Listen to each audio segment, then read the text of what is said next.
What's up, people? I would like to share with you guys my Psychopathic scrapbook that I worked on from about 1997 to about 2005. So let's dive in. Inner City Posse, I'd speculate around 1991. Flyer from 1992.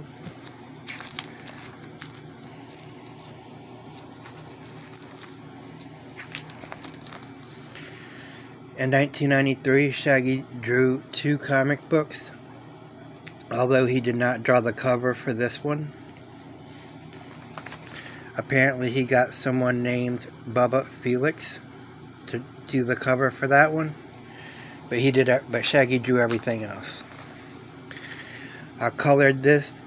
Sarah and I colored this one, the entire comic book, with the bitmap editor, I think it was. And I don't have all of them colored here because I would have had to go to Kinko's and pay to have them printed. So I only have a couple printed here, but I have them all colored and displayed on one of my YouTube Psychopathic unreleased uploads called Chop Chop with comics from '93, where you can see them all colorized. Great comic. Great comic.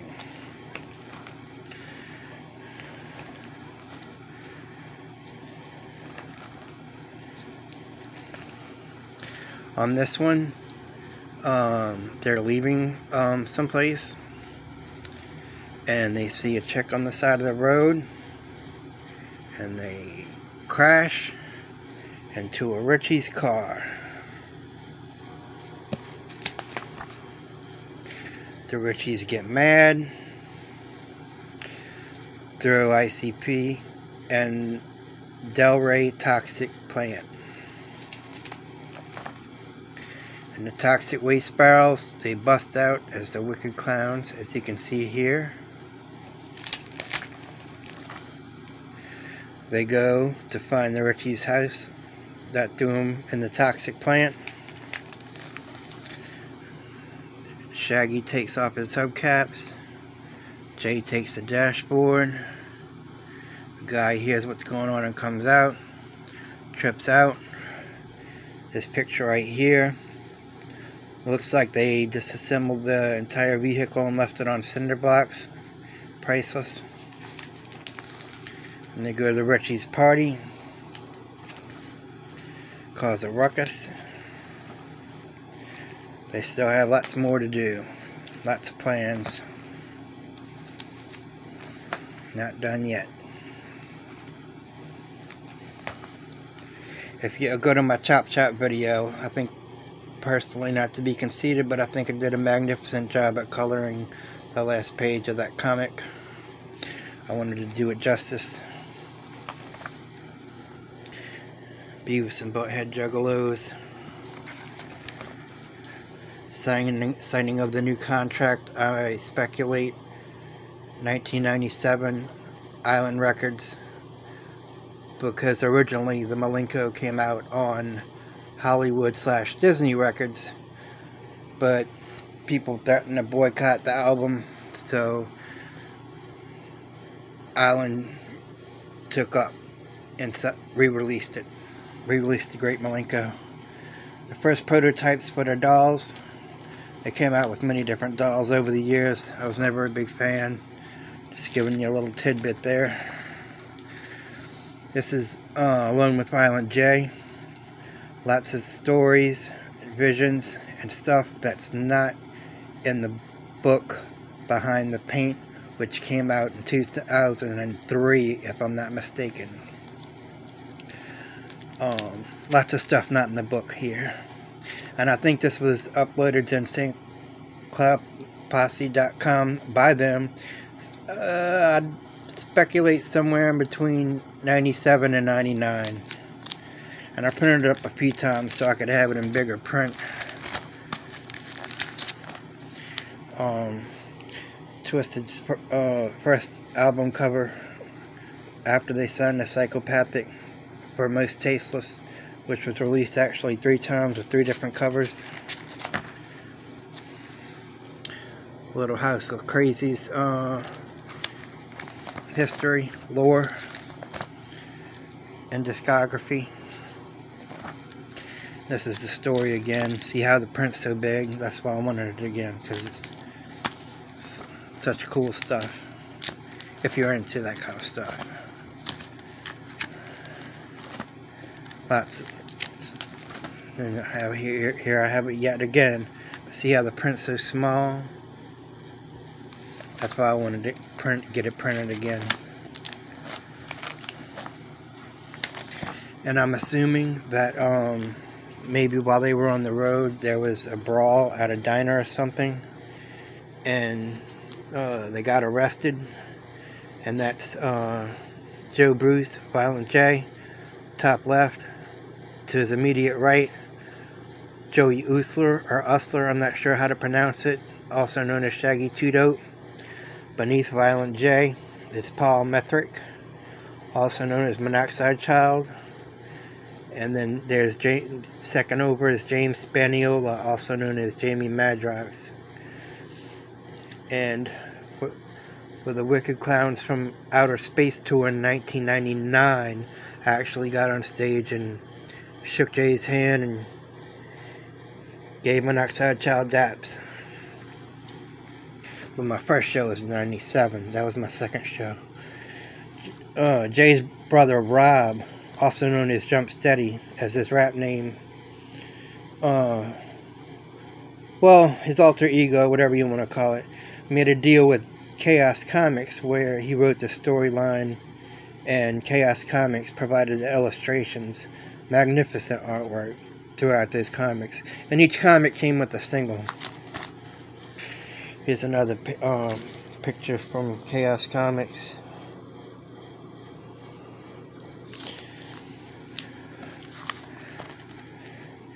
Here's Shaggy. During the Amazing Jungle Brothers era, which was 1999.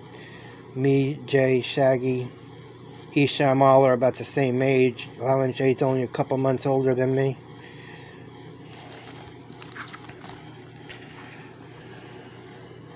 Magazine stuff. I don't know if we can get this one clear, but that was Violent J when he was a little kid in school or whatnot. Yeah, he hadn't dropped out yet. For this one, it's Twisted administering ICP medications because their ICP is obviously being committed for being insane. They always like wrestling, but they just did that on the side. Here's some old school pictures when they were first starting out.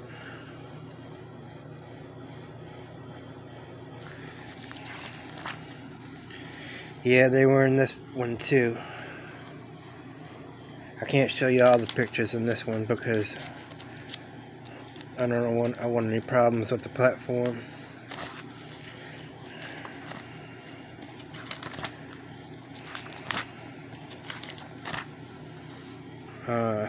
Amazing Jekyll Brothers era 1999. Another picture from Jekyll Brothers era. This flyer I had to cut in order to fit in my binder. See how it says Cold Chamber? Sharon Osbourne was behind that. ICP kicked Cold Chamber off the tour because apparently, well, from what I understand, they weren't doing too well. Sharon Osbourne got a little perturbed and made a deal with Jay that a bet with Jay that his Amazing Jekyll Brothers weren't going to sell X amount of copies, and they ended up selling way more than that. And from what I understand, Sharon Osbourne didn't fulfill her duties for losing the bet, and she ended up throwing her glasses off at Jay on Howard Stern.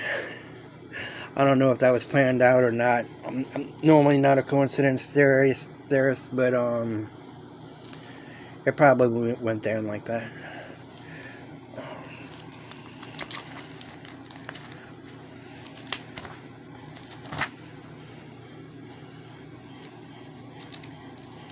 Oh.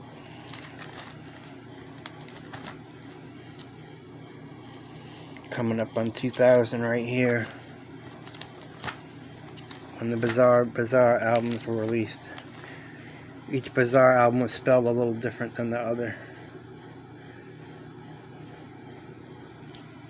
And supposedly, ICP didn't keep any of the profits from the Bizarre albums. They donated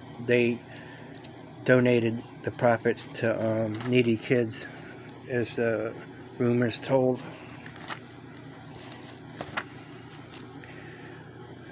Another flyer from Amazing Jekyll Brothers, 1999 era.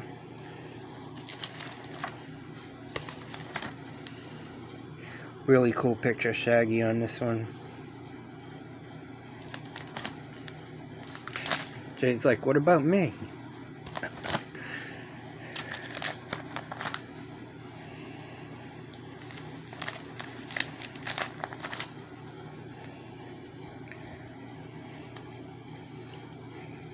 Silly antics.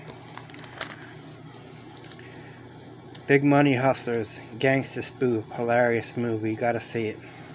Y'all gotta see it. I've seen it a trillion times.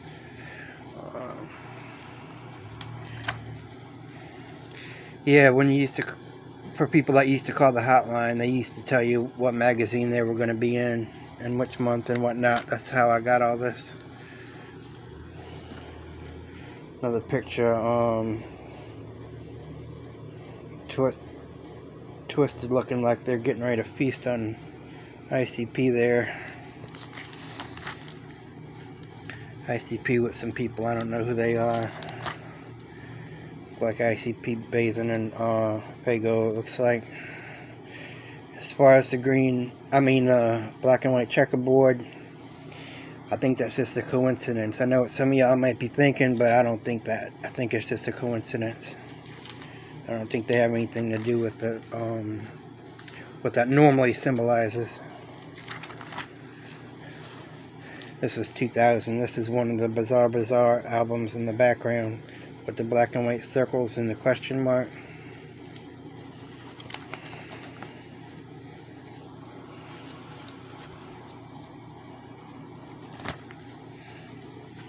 Another picture from the Jekyll Brothers era.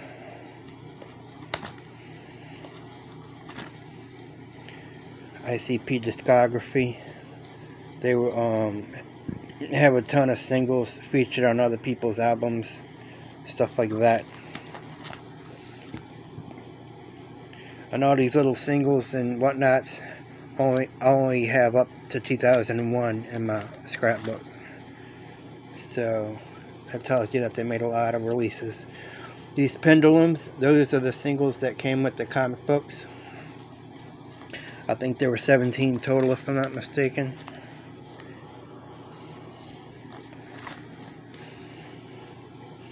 And that's where my scrapbook discography ends. Dark Lotus, 2001.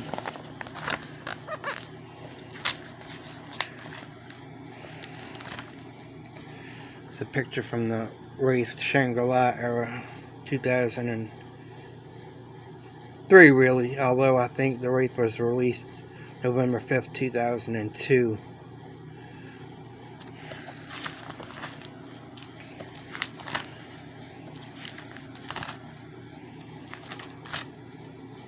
And this little segment here, I know you guys can't read it, but 17 has been a constant theme in their songs in many different places, where if you add up, like, for example, one song, Jace names a couple months, where if you add up the number of the months, it adds up to 17. But that's all over the place. 17's alluded to constantly throughout their old catalog. I don't know how they plan that out. Seems like they got some extra help somehow. This is some Juggalo artwork. with the Psychopathic roster at the time. Just miscellaneous stuff printed from the website. I don't mean to spam y'all. I'm almost over.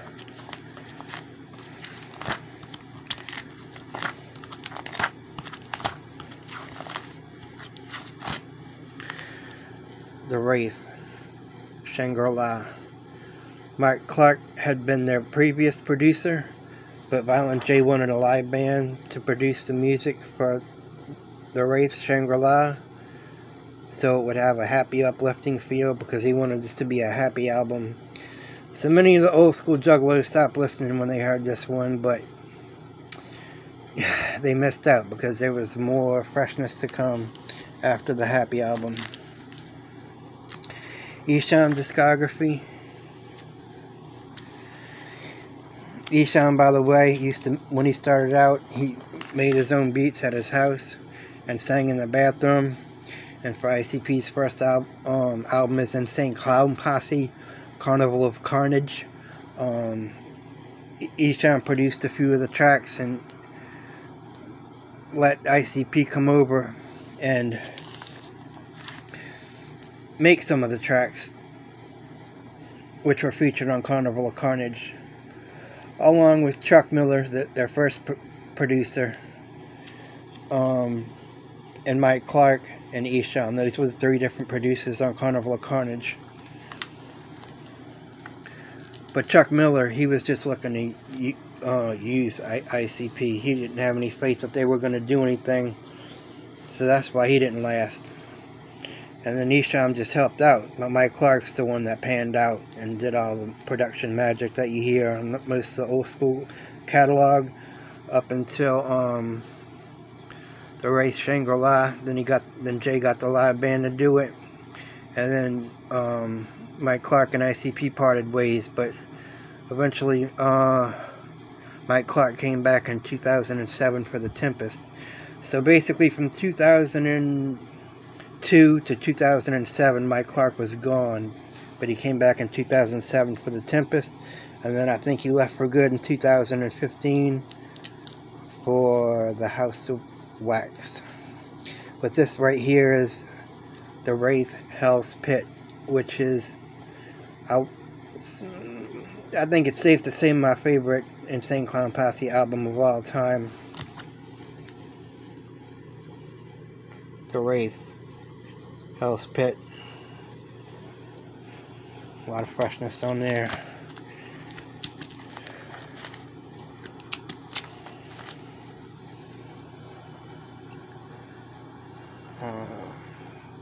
Monoxide Child, Violent J, Shaggy Cheeto, Jamie Madrox, Blaze. And this is some random stuff in the back that I have. This is the GhettoKlown's from Outer Space tour that I was telling you about 10 minutes ago, that I went to and got on stage in 1999, my second ICP show, and shook Jay's hand and gave Monoxide daps. Great show. Great show. And then at my first show, they had this flyer.